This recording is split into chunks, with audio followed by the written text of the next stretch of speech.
미륵산 자락이 품은 백제 무왕의 간절한 영혼이 있습니다. 정말 정밀하고 또 지혜가 넘치는 선조들의 그 정신을 읽을 수가 있었습니다. 최고 깊은 데는 거의 90m 이상 내렸다고 생각하십니다. 거대한 채석장은 이곳의 찬란한 석재 문화를 꽃피웠죠. 이 고향에서 황등돌이 있어가지고 저한테는 축복받은 것 같아요. 익산에서만 맛볼 수 있는 석공들의 별미까지. 할머니, 어머니를 이어받아서 해서 그런지는 몰라도 내가 이건 책임감을 가지고 이건 지켜야 될 곳이다. 그런 게 고향인 것 같아요. 익산 황등석과 비빔밥의 매력에 푹 빠진 사람들을 지금 만나보시죠. 오늘은 전국에서 유명한 익산의 두 곳을 찾아가 보려 합니다. 힌트는 백제와 돌입니다. 먼저 금마면으로 가볼까요? 광활하게 펼쳐진 호남평야의 중심의 우뚝 자리에 세계의 유산을 품고 있는 곳이 있습니다.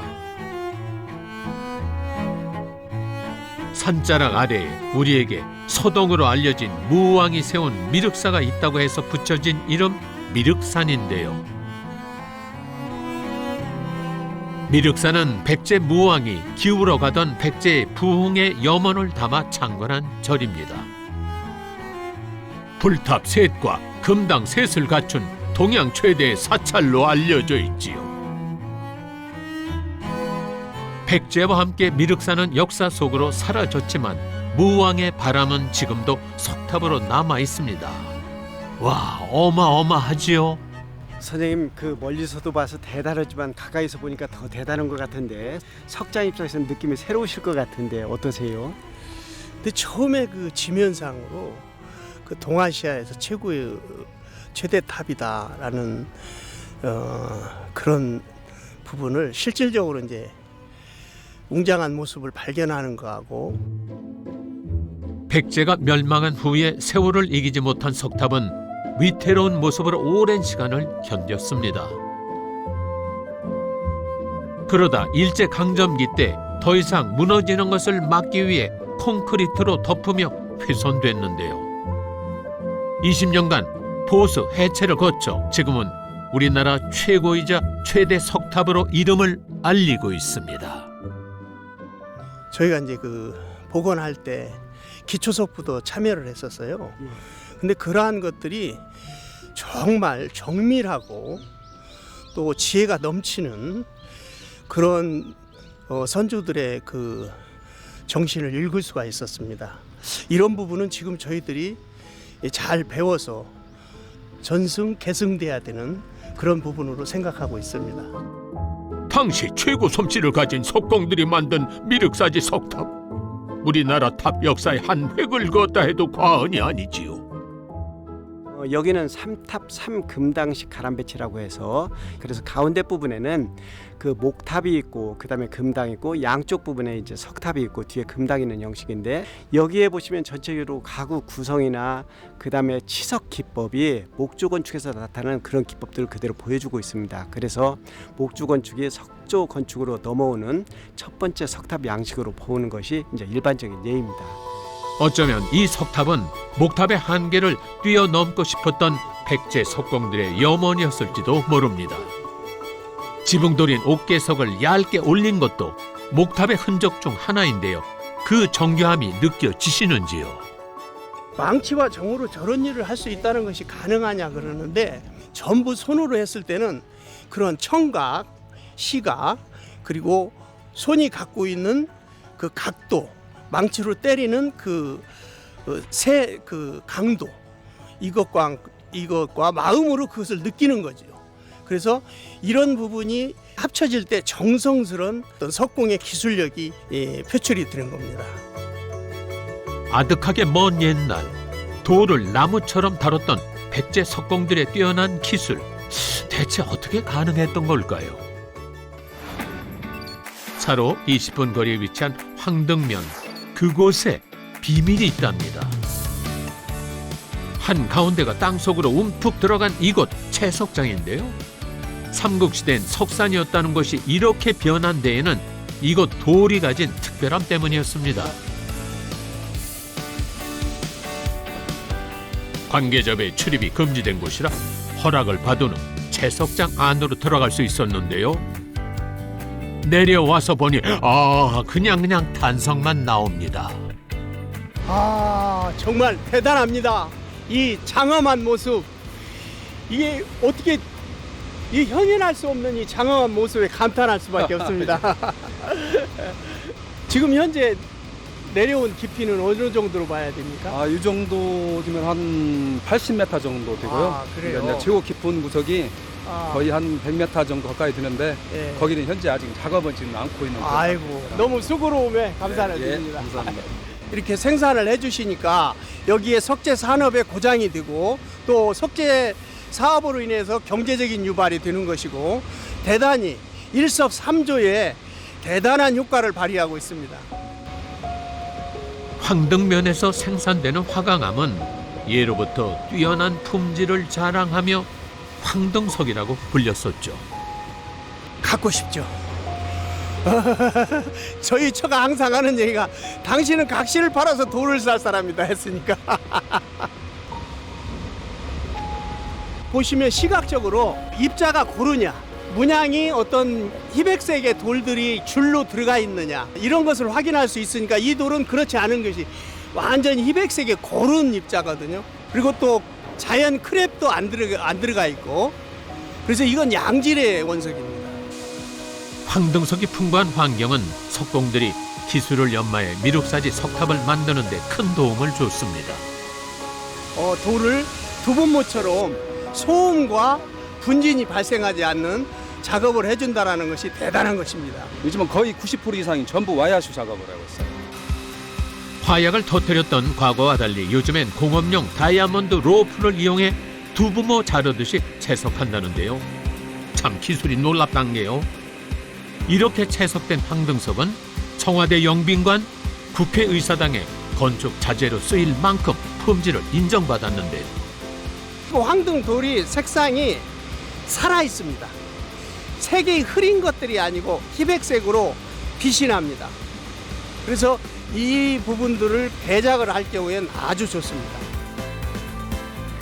아하, 삼국시대부터 질 좋은 돌이 마르지 않고 계속 나오다 보니 지금도 백제 석공들의 정신을 이어받아 작품을 만드는 이들이 많습니다. 마침 김종원 석공이 후배 석공을 만나러 간다고 해서 같이 길을 나섰는데 작업장을 가득 채운 불상과 조각품을 보니 솜씨가 대단하신 분인가 봅니다. 한창 작업 중이신데요. 수고가 많습니다. 아이고 어쩔 일이세요. 야, 이렇게 사장이 돼가지고 이렇게 일을 열심히 하면은 상 받아야 하는데 해야죠. 지금 이거 제작하는 것은 예. 높이는 한 9m 정도 되고요. 예. 지금 저 작업은 지금 한 6개월 차 접어들고 있어요. 어이구, 예. 제작하시네. 예. 9m짜리 불상이라고요? 어디 같이 가볼까요? 어마어마합니다. 이거 말이 9m지 자수로 얘기하면 30자. 네. 또 열심히 해주시니까 이제 다른 사람한테 귀감도 되고 예. 이렇게 선배로서 보는 예. 이 마음도 기쁘고 그렇습니다. 예. 올해로 37년째 돌을 조각하고 있는 박곡간 석공. 이젠 돌만 봐도 어떻게 조각할지 떠오른다는데요. 그 비율이 다 비율 따라 가지고 저희가 치수를 넣고 해가지고 머릿속에 다 들어가 있어요. 컴퓨터가 하는 게 아니고. 그렇죠.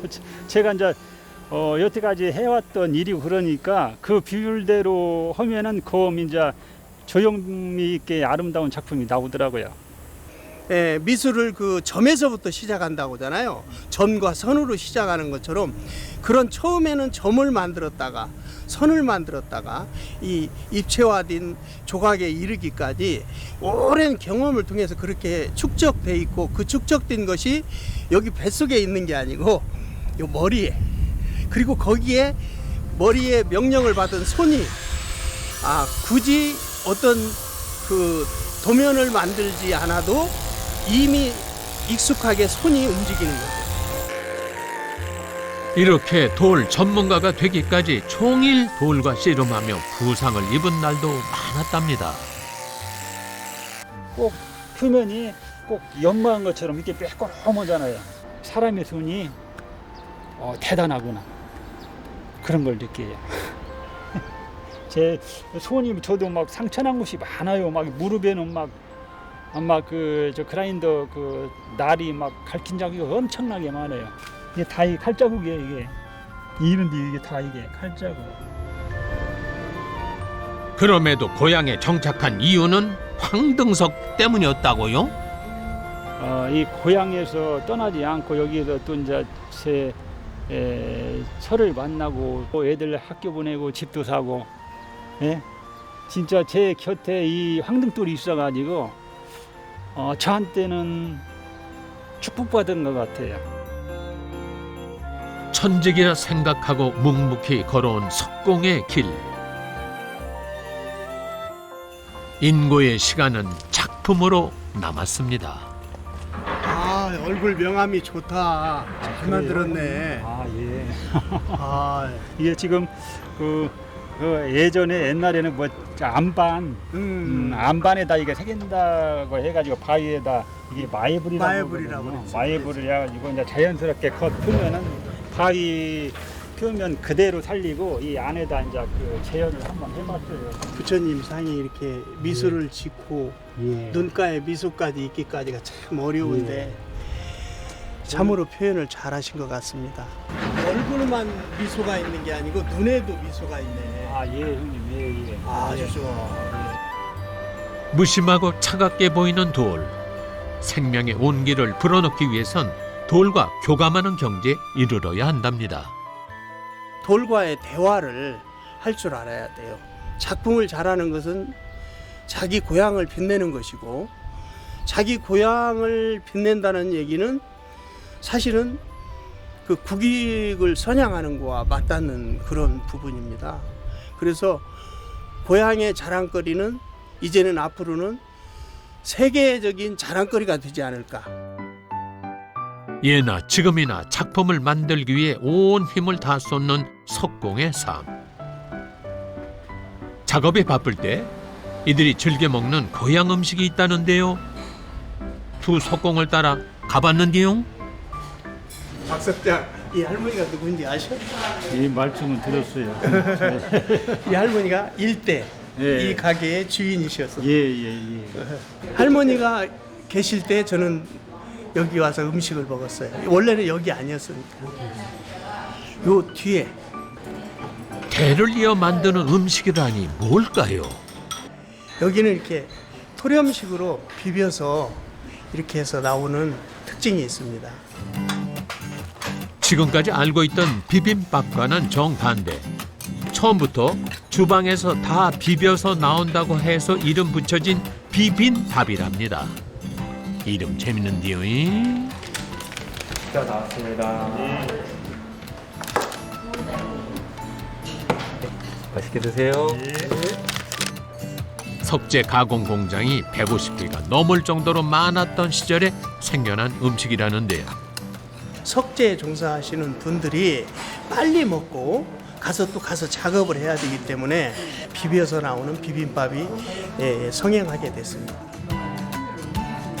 석공들에게 비빔밥은 배고팠던 시절 배를 든든하게 채워주던 고마움으로 기억되는데요. 이렇게 한술 넣어서 입에 넣으면 입안에서 침이 그냥 감사하다는 그 침이 막 왁 나와서 음식의 맛이 기가 막힙니다. 일대 할머니는 그만 돌아가셨지만 비빔밥의 맛은 변함이 없습니다. 세상이 깨어나는 새벽 5시 30분. 정막을 깨고 나타난 이가 있는데요. 3대 주인장인 이종식 씨. 쉬는 일요일 빼고는 매일 이 시간에 나와서 점심 장사를 준비한답니다. 근데 이 너무 이런 거 아니단가요? 저는 할머니하고 같이 이제 자고 그랬는데 할머니가 항상 새벽에 그때는 장작불을 때니까 더 일찍 일어나셨을 거란 말이에요. 예. 왜 이렇게 맨날 이렇게 일찍 일어나? 제가 그래요. 그럼 할머니가 하시는 말씀 지금도 기억이 나는 게 뭐냐면은 할머니가 그러세요. 복이란 놈이 돌아다니다가 제일 먼저 문 연 집으로 들어간다. 할머니가 그렇게 말씀하셨던 기억이 나요. 그러니까 그만큼 이제 부지런하고 근면성실하면은 다 된다. 뭐 이런 뜻에서 부지런해라 이런 뜻에서 말씀하셨던 것 같아요. 할머니의 가르침을 15년 넘게 성실하게 실천하는 중입니다. 그냥 오자마자 시간과 정성을 쏟아야 하는 것부터 차근차근 만들기 시작하는데요. 이건 저기 선지국에 나가는 육수 국이고요. 이것은 비빔밥을 비빌 때 쓰는 간장. 지금 간장 끓이고 있습니다. 이대 어머니가 할머니에게 물려받은 그대로 손맛을 지키기 위해 지금도 옛날 방식을 고집하는데요. 더 빨리 건지는 것도 있고 더 푹 삶는 것도 있고 약간의 그런 차이 때문에 음식 맛이 좀 차이 나는 것 같아요. 처음에는 어머니가 하신 대로 그대로 따라 했다가 따라 하다 보니까 이런 것이 이럴 때 그렇게 하는구나 그런 것들을 이제 제 스스로도 이제 시간이 지나니까 깨닫게 되더라고요. 오전 10시가 되자 아내가 출근합니다. 주방에서 종식 씨의 오른팔 역할을 해서 없어서는 안 될 존재라고 그래요. 네, 반찬 담당. 반찬하고 이제 신랑 보조해주는 역할. 지금 몇 년 차십니까? 저는 11년 차. 강산이 한 번 바뀌는 동안 칼질도 업그레이드 됐습니다. 칼질을 잘하셨어요? 아니요. 못했어요. 음식. 남편 만나면서 어머니 도와주면서 이제 옆에서 도와주다 보니까 그냥 늘더라고요. 비빔밥의 간과 감칠맛을 책임지는 비법. 간장은 번거로워도 꼭 만들어 쓴답니다. 이거 냄새 좋지 않아요? 저는 이 간장 냄새 되게 좋아해요. 이렇게 달여서 쓰면 아무래도 음식 맛이 훨씬 맛있죠, 비빔밥이.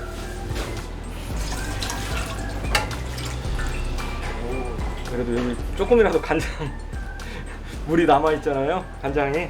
그럼 이렇게 헹궈서 어머니는 하나라도 허투루 버리시는 게 하나도 없어요. 그때는 이렇게 보고 자랐는데 그런 것들이 많이 도움이 되는 것 같아요.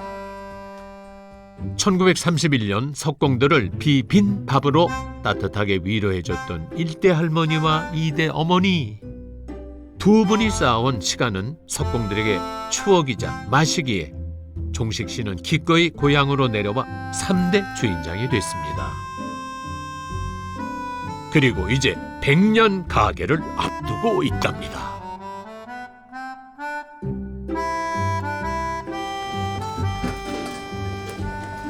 이제 책임감까지 더해져서 같이 나가는 국을 만들 때도 소홀함이 없습니다.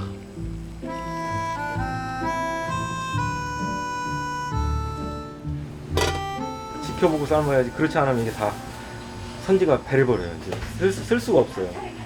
그래서 이 정성 들여서 지켜보면서 잘 삶은 다음에 이제 보관해놨다가 그날 아침에 그때 이제 이 국으로 이렇게 한 번 더 데피는 거죠. 자, 이제 곧 손님들이 들이닥칠 시간. 서둘러 만반의 준비를 마칩니다.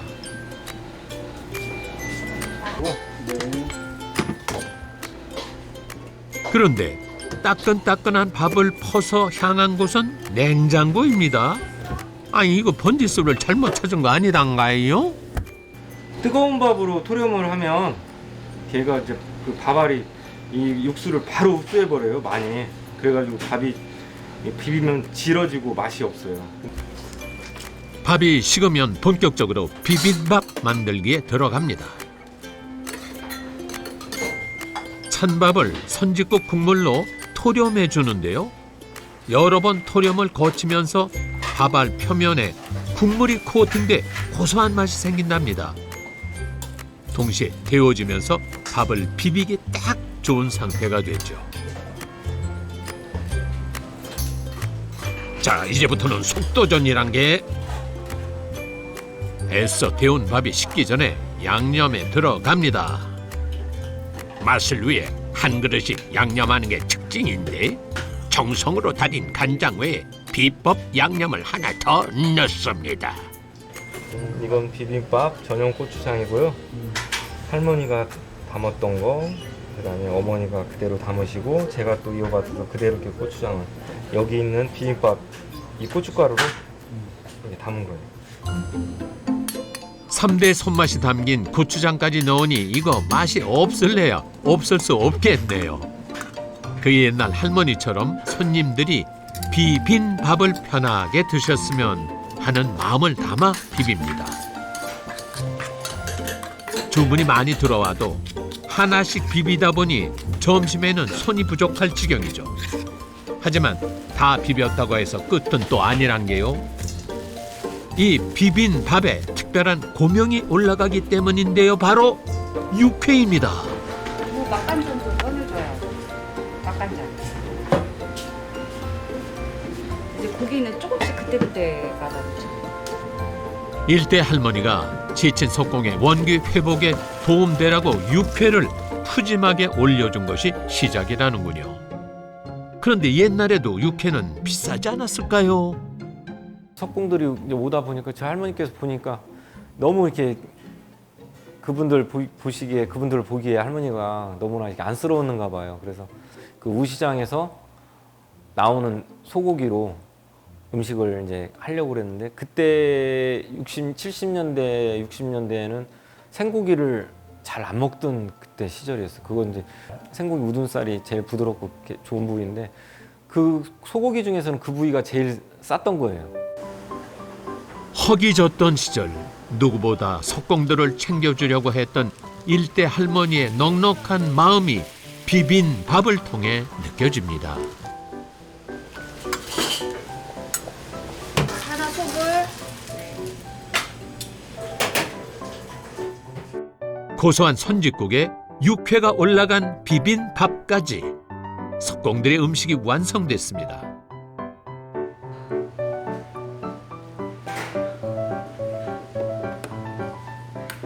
이제는 이곳 익산에서만 맛볼 수 있는 향토 별미로 전국에 그냥 입소문이 다 났다는데요.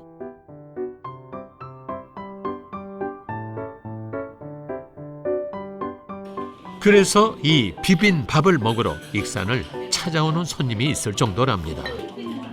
이 맛을 통해 누군가에게는 새로운 추억을 만들고 누군가에게는 옛시절을 떠올리게 돼 이 맛을 계속 찾는다는 것이죠.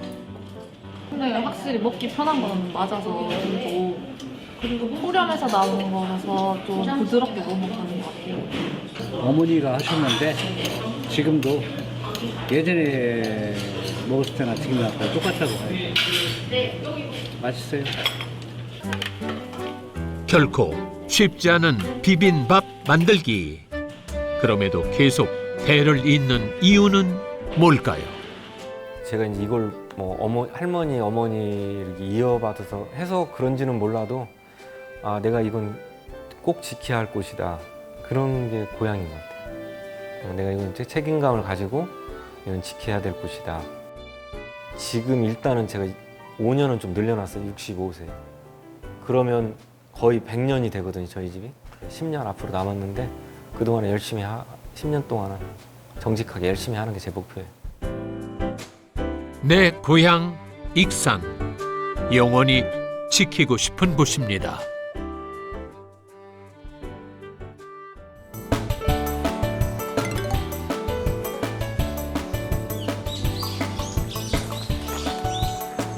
이 정원에 대해서 고맙다. 그런 마음을 가지고 살죠.